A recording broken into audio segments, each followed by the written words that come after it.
Non, non, déjà John. Non, là là, non, pas du tout, je fais jamais ça.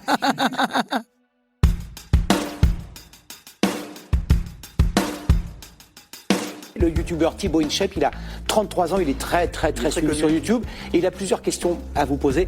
Monsieur le Président, ici Thibaut InShape, premier youtubeur fitness de France avec plus de 26 millions d'abonnés. Aujourd'hui en France, un adulte sur deux est en surpoids ou en situation d'obésité. Combien de générations faudra-t-il sacrifier pour comprendre que la sédentarité et l'obésité sont des problèmes de santé publique majeurs qu'il faut prendre au sérieux? Merci à vous pour votre réponse. Voilà une question Mais il a totalement raison. De manière très tonique. Vous avez sans doute vu cette scène étonnante le 13 mai 2025. Le président de la République, Emmanuel Macron, invité sur TF1 à échanger avec tout un tas de personnalités, et notamment le youtubeur Thibaut InShape, le roi de la muscu sur internet, premier youtubeur français depuis le printemps 2024, suivi par plus de 26 millions d'abonnés, omniprésent sur les réseaux sociaux, où il a progressivement installé son image de gentil garçon, un peu brut de décoffrage, un peu trop enthousiaste parfois, et un poil fasciné par tout ce qui représente l'ordre, la nation, la patrie. Au point qu'il n'est pas rare qu'on lui reproche d'être un cheval de Troie tout musclé pour l'extrême droite qui peine encore à trouver des relais dans le monde de l'internet mainstream.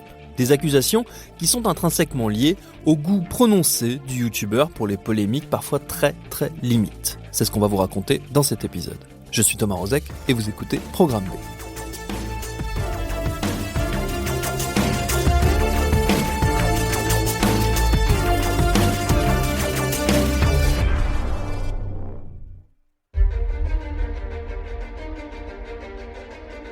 La culture des films de super-héros nous a habitués aux origin stories, aux récits formateurs qui font que tel ou tel personnage se retrouve à endosser le destin qui est le sien.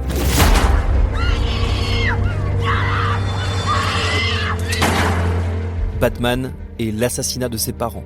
Spider-Man et l'araignée radioactive. C'est un grand classique.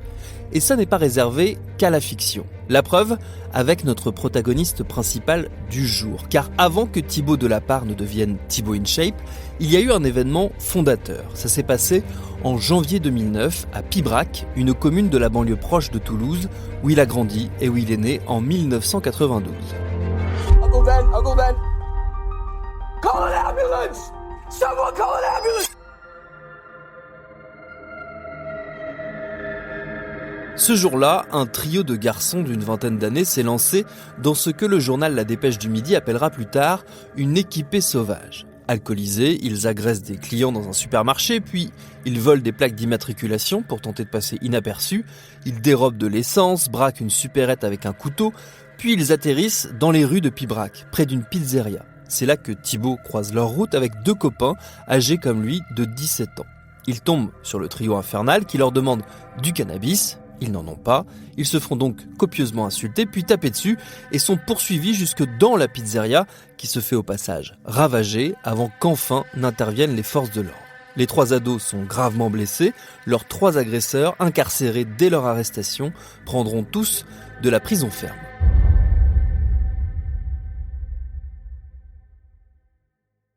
Cette histoire, elle va servir de socle au récit que construit dès lors Thibaut Delapart. C'est ma consoeur Morgane Tual du journal Le Monde qui le note dans un article très complet qu'elle a consacré au youtubeur en 2024. Dans une vidéo publiée bien des années après l'agression, il revient lui-même sur le déclic que tout ça a provoqué.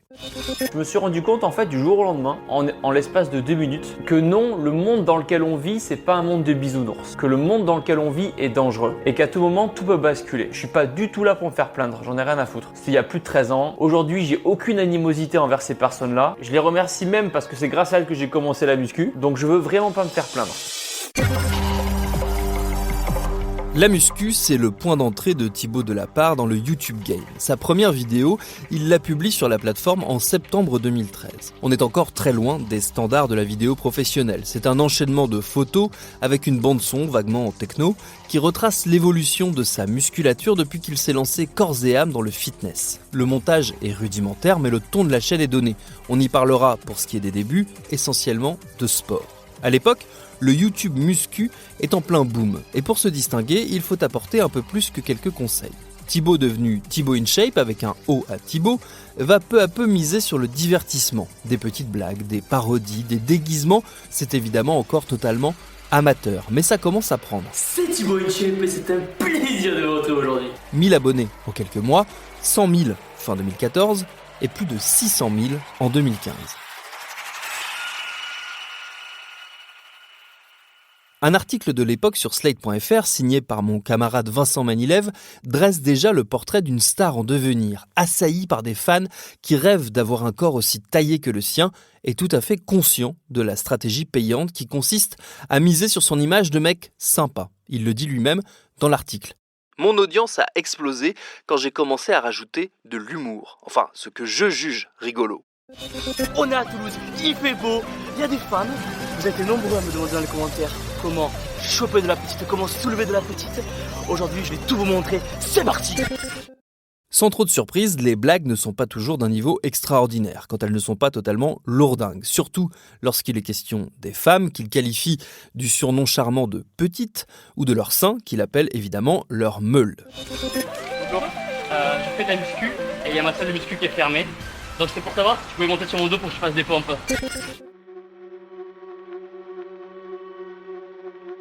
Jusqu'ici, rien de foncièrement répréhensible. Si j'osais, je dirais qu'on est à peu près dans les clous du cliché du jeune garçon tout frais sorti de son école de commerce. Mais en cette année 2015, où le nom de Thibaut InShape circule de plus en plus intensément, cette image du garçon un peu benet mais pas méchant prend un coup dans l'aile. Les internautes de jeuxvideo.com, qui en connaissent un rayon en dégueulasserie, vont déterrer des statuts Facebook passés du youtubeur.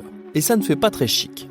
Propos homophobes, misogynes, racistes, tout y passe. Certaines publications sont un peu compliquées à retracer. Une partie consiste en des citations difficiles à remettre dans un contexte précis. Mais il y en a au moins une qui semble être du Thibaut InShape à 100%. C'est en tout cas ce qu'affirment nos confrères de Libé quand ils s'y intéressent. Le statut en question, le voici. Un noir réélu, le mariage des homosexuels adopté, ce sera pas une journée facile.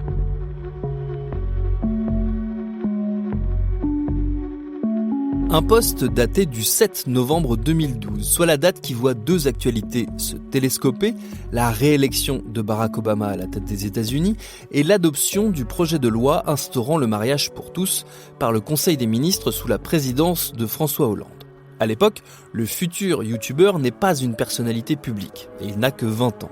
Un argument qu'il va d'ailleurs mettre en avant pour se défendre, entre autres, puisque sa manière d'affronter la polémique va connaître pas mal d'évolutions. D'abord, il va affirmer que les captures d'écran des statuts incriminés qui circulent sur le web ne sont que des photomontages. Puis, il va finir par reconnaître à demi-mot leur existence, en commençant par mettre la faute sur ses copains de classe d'école de commerce, qui se seraient fait la spécialité de poster tout et n'importe quoi sur les comptes des autres, y compris le sien. Cette version, il va l'amender en se cachant derrière l'excuse de la jeunesse et d'une forme d'humour noir dont il aurait été friand, avant enfin de confier, dans la vidéo que j'évoquais tout à l'heure, où il raconte sa fameuse agression, que son état d'esprit de l'époque, comprenez donc le racisme et l'homophobie, était le résultat du traumatisme de ce qu'il avait vécu. Quand on est victime d'un traumatisme comme ça, pendant quelques temps, je voyais le mal partout. Quand je prenais le train, quand je me promenais dans la rue, quand je sortais. C'est pour ça qu'à l'époque, j'avais mis des statuts Facebook très controversés. Et aujourd'hui, je suis vraiment sincèrement désolé. Si j'ai pu blesser des personnes qui ont vu ces messages-là, c'était pas du tout le but, mais c'était juste une période de ma vie que je regrette. Ce sont des pensées que je ne pense plus du tout à l'heure actuelle, puisque j'ai grandi. J'ai 30 ans aujourd'hui, j'en avais 17 à l'époque. J'ai grandi, j'ai mûri, j'ai évolué, j'ai fait des rencontres. Et aujourd'hui, je suis vraiment beaucoup plus ouvert d'esprit. Alors certes, un statut Facebook ne fait pas de vous un militant acharné de l'extrême droite. Et d'ailleurs, les vidéos de Thibaut InShape durant les premières années de sa vie de youtubeur n'abordent à peu près aucune question politique de fond. Mais disons que ça dénote d'un certain état d'esprit et d'une potentielle porosité aux idées les plus conservatrices, pour le dire poliment. À cela va s'ajouter d'autres déboires pour Thibaut InShape qui continue d'engranger des followers par milliers et qui fait évoluer sa chaîne. Pour vous, la Team Shape, qu'est-ce que c'est ? C'est plus de 3 millions de gens complètement barjots qui sont passionnés et surtout qui se soutiennent entre eux. Il y ajoute des défis, des vlogs, des chansons. Il y met en scène sa vie sentimentale, notamment avec en particulier une longue séquence consacrée à l'élection de Miss InShape, qui culminera avec la révélation de sa relation avec Juju Fitcats, autre youtubeuse fitness. Des habits cadeaux, notre histoire démarre super bien, vraiment. Je sais pas si c'est une bonne chose d'acheter un cadeau dès le début de la relation. Oh là là. Miss InShape. Il entretient aussi sa communauté en relayant ses messages, en invitant ses abonnés ou en mettant en avant leurs transformations physiques qui sont la concrétisation de ses conseils répétés. Thibaut InShape commence également à recevoir des invités en plateau, des personnalités inspirantes comme on dit, qui ont surmonté des drames, des handicaps, de lourdes difficultés, avec à chaque fois une petite morale qui laisse entendre que quand on veut s'en sortir, on peut.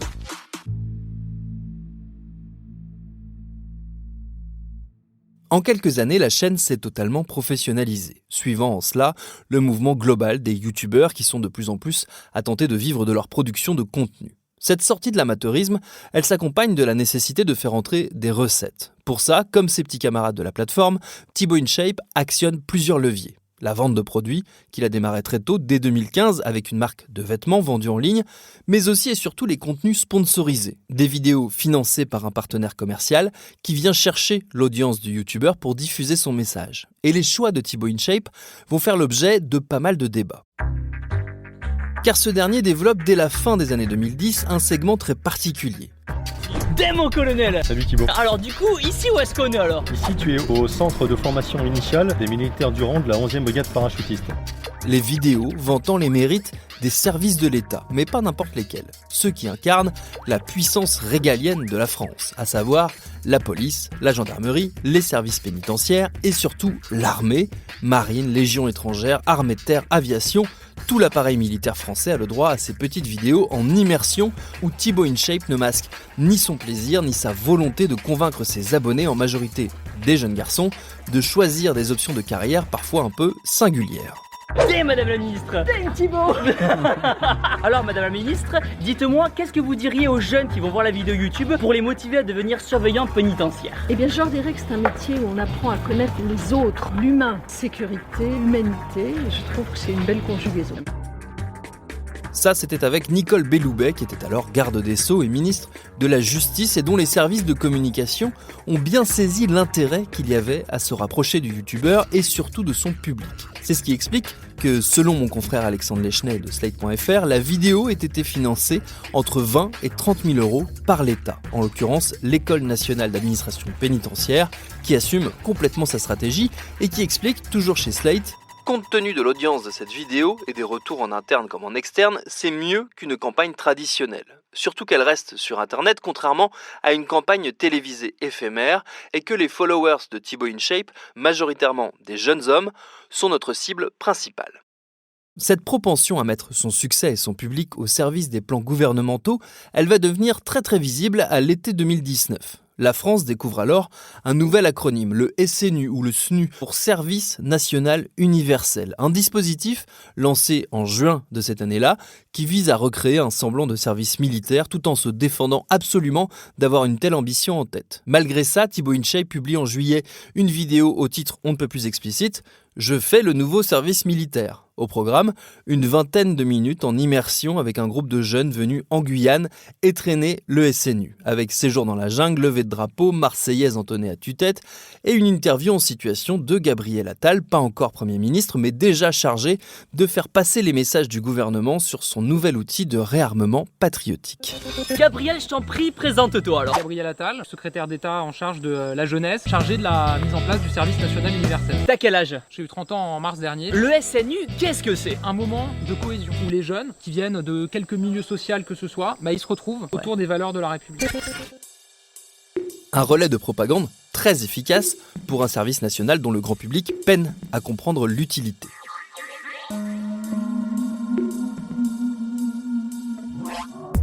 La vidéo est sponsorisée, elle a donc été payée par le gouvernement et s'est évacuée très rapidement au début de la séquence. Ce que n'ont pas manqué de remarquer de nombreux médias qui scrutent de plus en plus activement les productions de youtubeurs qui dépassent à l'époque les 6 millions d'abonnés. Surtout, de plus en plus de voix s'interrogent sur l'agenda politique que charrie Thibaut InShape. Sous ses airs de gentil garçon un peu béat, toujours content d'être là, dynamique et positif, ne serait-il pas au service d'intentions moins louables, à savoir l'installation dans les jeunes esprits qui composent son public d'un imaginaire de droite, voire d'extrême droite, où se mélangeraient libéralisme économique, conservatisme sociétal et patriotisme exacerbé. Noé, est-ce que la levée des couleurs, vous la faites tous les matins? Oui, on la fait tous les matins. Ça représente quoi pour toi de chanter la Marseillaise comme ça? C'est une fierté nationale, on est tous ensemble avec le reste de la compagnie et du coup, la cohésion. Un épisode parmi tant d'autres a beaucoup fait cogiter les observateurs. C'est celui du drapeau français. Nous sommes en 2022, Thibaut InShape dévoile à l'été les images de sa propre salle de sport frappée de son logo et surtout décorée d'un grand drapeau français. Et quelques semaines plus tard, sur TikTok, où il développe désormais une audience de plus en plus active, il reprend la parole sur ce point précis, assurant que des internautes l'ont accusé d'être, avec ce drapeau, un facho. Thibaut, t'as le drapeau français dans ta salle de sport, espèce de facho va. Attends, toi bouge pas, on va discuter. Je comprends pas pourquoi en France on a honte du drapeau français. La France c'est notre pays. Et pour tous ceux qui n'aiment pas la France, personne ne vous retient. Allez voir ailleurs comment ça se passe et je peux vous assurer que vous allez vite revenir en France. Faisons honneur à tous ces hommes qui se sont battus pour la France. Faut pas les décevoir. Alors le drapeau français, on le respecte.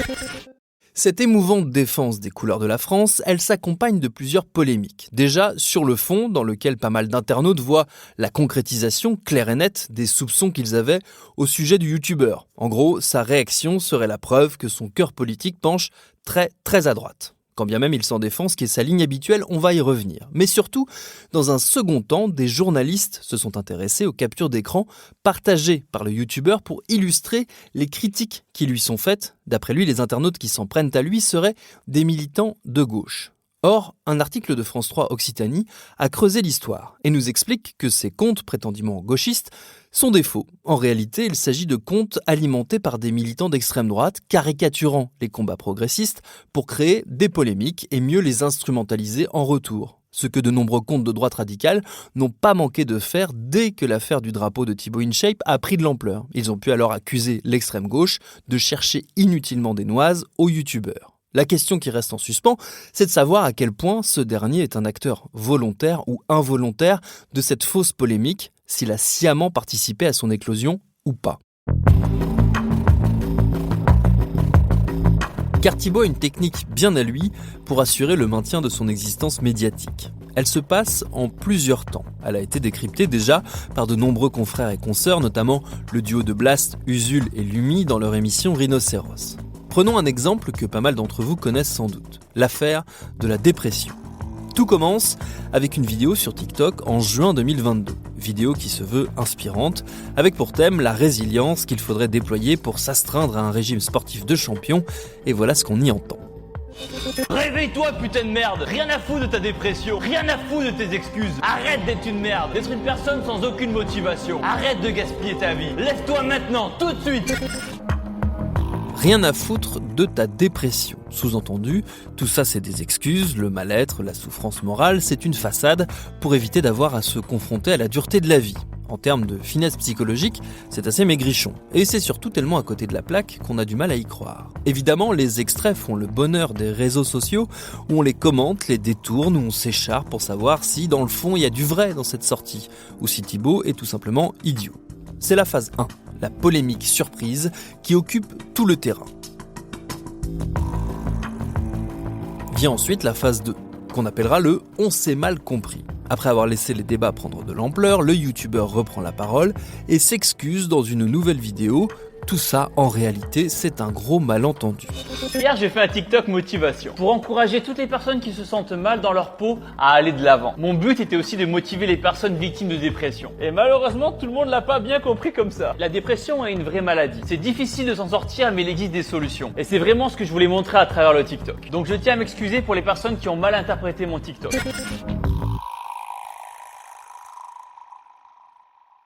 Évidemment, la seconde vidéo fait autant de vues que la première et suscite autant de discussions, de reprises, de commentaires. Bref, elle assure au vidéaste une fois encore un écho médiatique constant. Et puis il y a la phase 3 qu'on va baptiser le « j'ai changé ». Là, ça se passe généralement quelques temps plus tard, mais toujours de la même façon.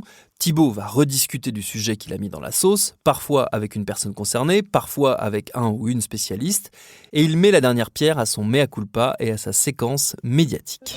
Est-ce que vous vous souvenez de ma vidéo sur la dépression? Bien sûr que vous vous en souvenez. En gros, dans cette vidéo, je disais que la musculation, le sport pouvait vaincre la dépression. C'était le message clé de la vidéo. Certes, je l'ai peut-être pas dit avec les bons mots, et j'en suis désolé, mais c'était le message. Personnellement, je vais être honnête avec vous, je n'ai jamais été en dépression, peut-être parfois déprimé, donc j'invite les personnes qui ont été ou qui sont en dépression à m'expliquer un petit peu dans les commentaires la situation dans laquelle ils étaient ou ils sont aujourd'hui. Mais pour avoir discuté avec une psychologue, être en dépression, c'est vraiment ne pas être capable de bouger, ne pas être capable de sortir de son lit. Avec plein d'autres choses à côté, bien sûr, je résume.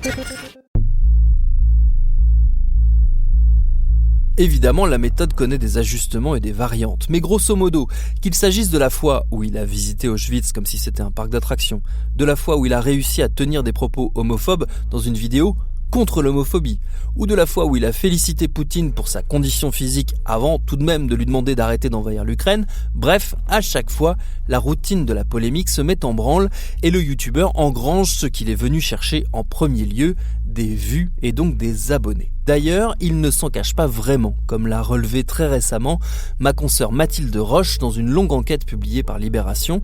Il s'est exprimé clairement sur le sujet au micro de Sam Zira. Aujourd'hui, c'est plus facile d'être repartagé en disant du négatif qu'en faisant du positif. Par exemple, j'ai adopté un chat à la SPA, tout le monde s'en fout, il y aura 0 article. Que je dise, pour perdre du poids, il faut faire du sport, ça va faire réagir tout le monde parce qu'il y a le côté grossophobie, etc. qui peut rentrer en compte.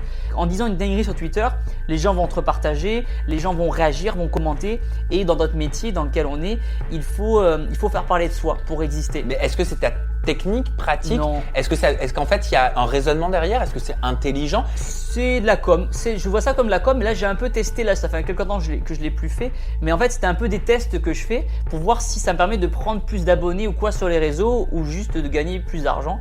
Et la réponse est oui, tu gagnes plus d'abonnés sur les réseaux, non tu gagnes pas forcément plus d'argent, mais en tout cas les gens apprennent à te connaître. Mais toi des dingueries comme ça, t'en fais de temps en temps, tu l'assumes? Ah je l'assume complètement.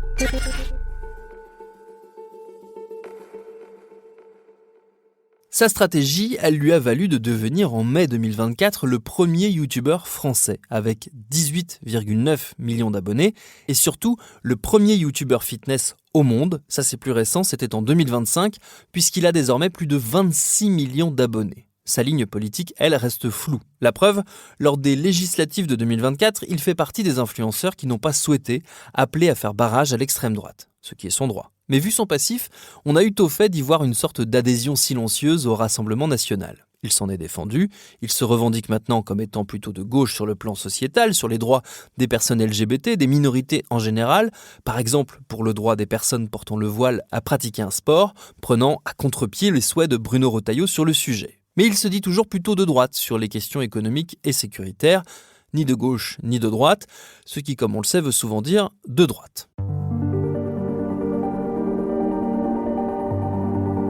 Cette image qui lui colle à la peau, il tente aujourd'hui de s'en défaire, car ça peut finir par lui coûter. Un exemple au hasard. En décembre 2024, un grand événement de boxe se tient à Paris. 30 000 spectateurs sont réunis à la Défense Arena, plus d'1 million de streamers sont connectés sur Twitch pour suivre le Déter Fight, organisé par le youtubeur Billy, alias Rebeu Déter. Il y aura du spectacle ce soir la famille. Ça va être lourd. On n'en doute pas Billy.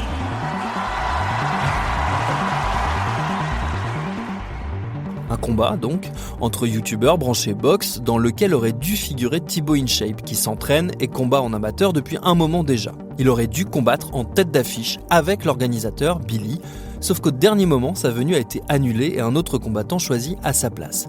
Et la raison, eh bien, elle est tout simplement politique. Thibaut InShape, initialement, ça c'est une info que j'avais jamais donnée, mais de base ça devait être lui mon adversaire. Et finalement, on s'est un peu rétracté parce qu'on avait peur que ce soit mal perçu par le public. Tu sais, en fait, on avait peur que le combat devienne politique et qu'il soit en mode extrême droite contre extrême gauche. Et nous, on était prêts à communiquer dessus avec Thibaut si jamais ça partait trop en cacahuète. Mais finalement, on s'est dit qu'on s'en sortirait jamais en faisant ce fight-là, alors que, tu vois, il y avait une bonne entente entre Thibaut et moi pour mener à bien ce fight-là.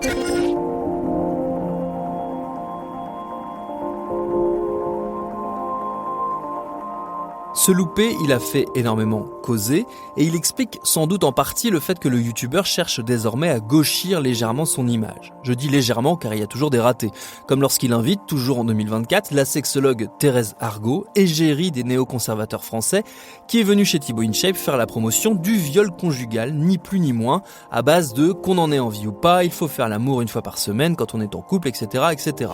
Super. Quelle est la fréquence idéale de rapport sexuel dans un couple? Alors, tu veux quelle réponse? La réponse hypocrite ou la vraie réponse? Je veux la vraie réponse. Vas-y, balance. Parce que la réponse hypocrite, c'est de dire ça dépend de chacun.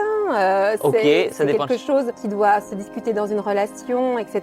Et on a l'impression que c'est très subjectif à chacun. Ok, alors dis, balance un chiffre. Moi, je trouve ça super hypocrite de dire ça. Allez, vas-y, on t'écoute. Moi, je pense que le grand minimum, c'est une fois par semaine. Une fois par semaine, ok. Mais grand minimum. Je ne vous refais pas le laïus sur la stratégie de gestion de la polémique, vous connaissez le couplet. Malgré les gages qu'il tente de donner à la frange la plus progressiste de son public toujours grandissant, on ne se refait pas. Pour Thibaut InShape, une bonne petite polémique, ça vaut toutes les stratégies de com' du monde.